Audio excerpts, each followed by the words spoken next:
PART II. Combray. Section 6. There must have been a strong element of reality in those virtues and vices of Padua, since they appeared to me to be as much alive as the pregnant servant girl, while she herself appeared scarcely less allegorical than they. And, quite possibly, this lack, or seeming lack, of participation by a person's soul in the significant marks of its own special virtue has, apart from its aesthetic meaning, a reality which, if not strictly psychological, may at least be called physiognomical. Later on, when in the course of my life I have had occasion to meet with, in convents for instance, literally saintly examples of practical charity, they have generally had the brisk, decided, undisturbed, and slightly brutal air of a busy surgeon, the face in which one can discern no commiseration, no tenderness at the sight of suffering humanity, and no fear of hurting it, the face devoid of gentleness or sympathy, the sublime face of true goodness. Then, while the kitchen maid, who all unawares made the superior qualities of Françoise shine with added lustre, just as error, by force of contrast, enhances the triumph of truth, took in coffee which, according to Mamma, was nothing more than hot water, and then carried up to our rooms hot water which was barely tepid.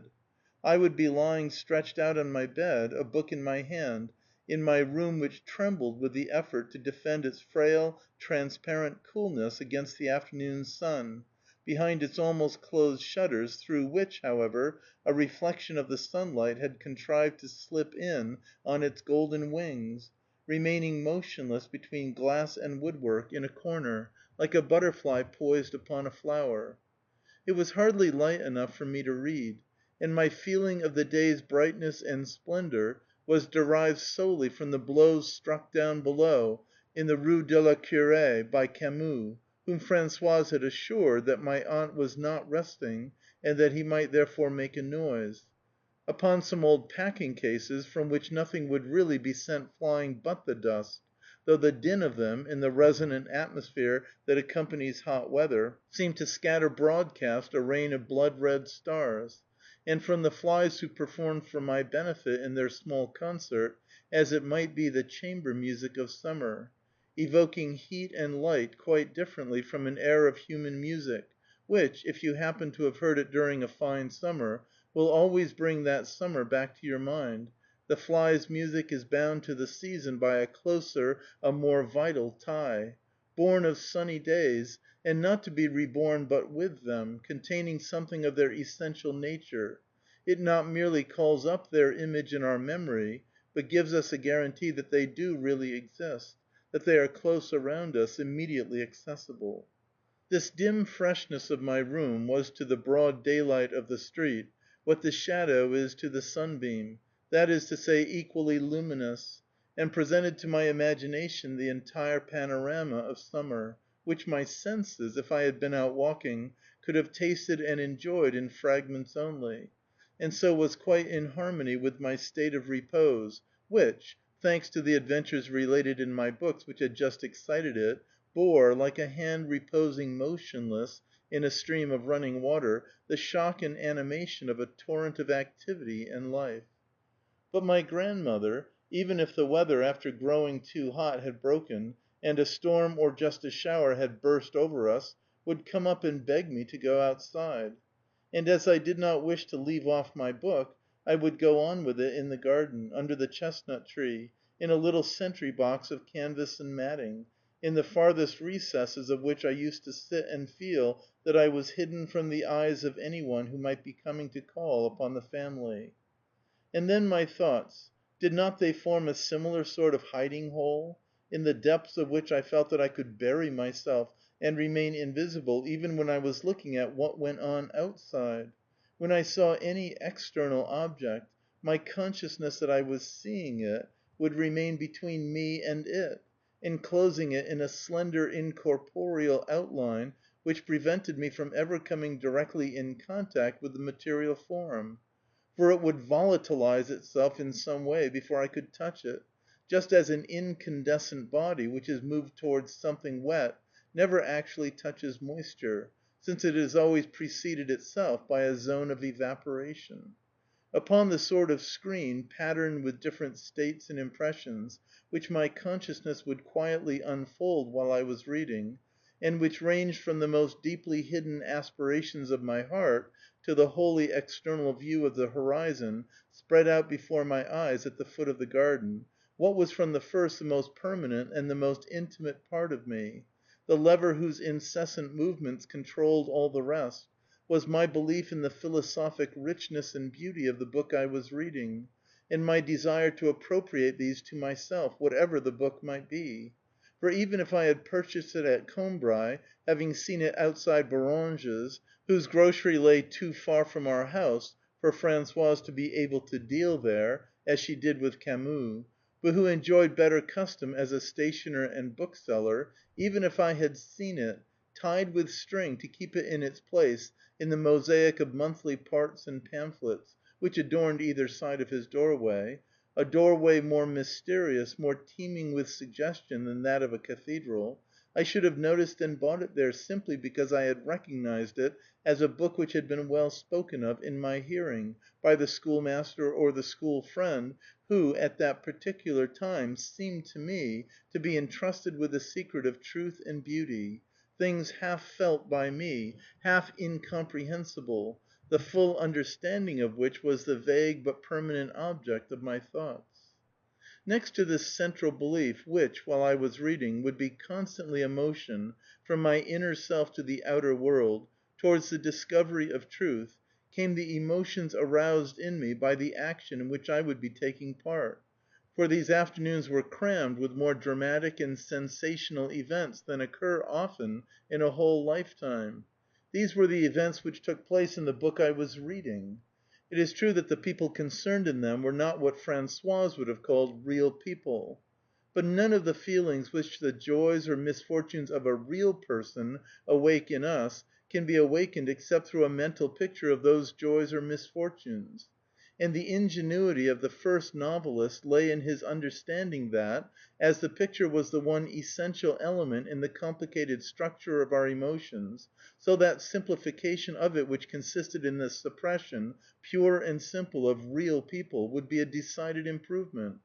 A real person, profoundly as we may sympathize with him, is in a great measure perceptible only through our senses; that is to say, he remains opaque, offers a dead weight which our sensibilities have not the strength to lift.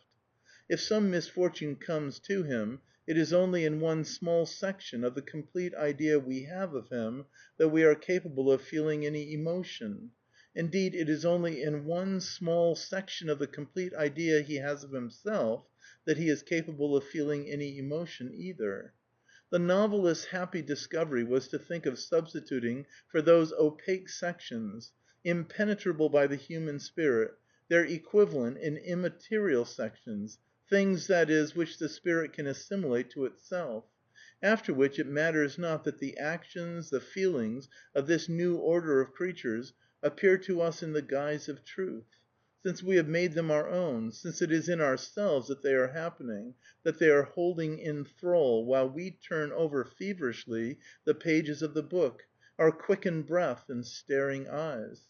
And once the novelist has brought us to that state, in which, as in all purely mental states, every emotion is multiplied tenfold, into which his book comes to disturb us as might a dream, but a dream more lucid, and of a more lasting impression than those which come to us in sleep, why then, for the space of an hour, he sets free within us all the joys and sorrows in the world, a few of which only we should have to spend years of our actual life in getting to know, and the keenest, the most intense of which would never have been revealed to us because the slow course of their development stops our perception of them.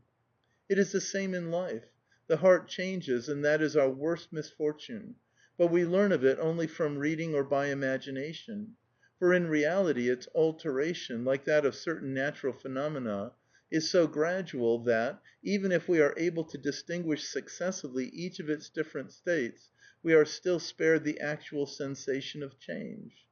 Next to, but distinctly less intimate a part of myself than this human element, would come the view, more or less projected before my eyes, of the country in which the action of the story was taking place, which made a far stronger impression on my mind than the other, the actual landscape, which would meet my eyes when I raised them from my book. In this way, for 2 consecutive summers, I used to sit in the heat of our Combray garden, sick with a longing, inspired by the book I was then reading, for a land of mountains and rivers, where I could see an endless vista of sawmills, where beneath the limpid currents fragments of wood lay mouldering in beds of watercress, and near by, rambling and clustering along low walls, purple flowers and red.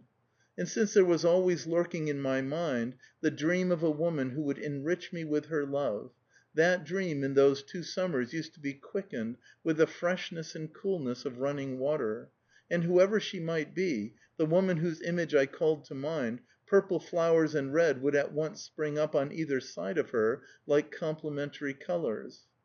This was not only because an image of which we dream remains forever distinguished, is adorned and enriched by the association of colors not its own, which may happen to surround it in our mental picture. For the scenes in the books I read were to me not merely scenery more vividly portrayed by my imagination than any which Combray could spread before my eyes, but otherwise of the same kind. Because of the selection that the author had made of them, because of the spirit of faith in which my mind would exceed and anticipate his printed word, as it might be interpreting a revelation, these scenes used to give me the impression, one which I hardly ever derived from any place in which I might happen to be, and never from our garden, that undistinguished product of the strictly conventional fantasy of the gardener whom my grandmother so despised, of their being actually part of nature herself, and worthy to be studied and explored. Had my parents allowed me, when I read a book, to pay a visit to the country it described, I should have felt that I was making an enormous advance towards the ultimate conquest of truth. For even if we have the sensation of being always enveloped in, surrounded by our own soul, still it does not seem a fixed and immovable prison. Rather do we seem to be borne away with it, and perpetually struggling to pass beyond it, to break out into the world, with a perpetual discouragement as we hear endlessly, all around us, that unvarying sound which is no echo from without, but the resonance of a vibration from within. We try to discover in things, endeared to us on that account, the spiritual glamour which we ourselves have cast upon them. We are disillusioned, and learn that they are in themselves barren and devoid of the charm which they owed, in our minds, to the association of certain ideas. Sometimes we mobilize all our spiritual forces in a glittering array so as to influence and subjugate other human beings, who, as we very well know, are situated outside ourselves, where we can never reach them. And so, if I always imagined the woman I loved as in a setting of whatever places I most longed, at the time, to visit, if in my secret longings it was she who attracted me to them, who opened to me the gate of an unknown world, that was not by the mere hazard of a simple association of thoughts, no, it was because my dreams of travel and of love were only moments, which I isolate artificially today, as though I were cutting sections, at different heights, in a jet of water, rainbow flashing, but seemingly without flow or motion, were only drops in a single undeviating, irresistible outrush of all the forces of my life.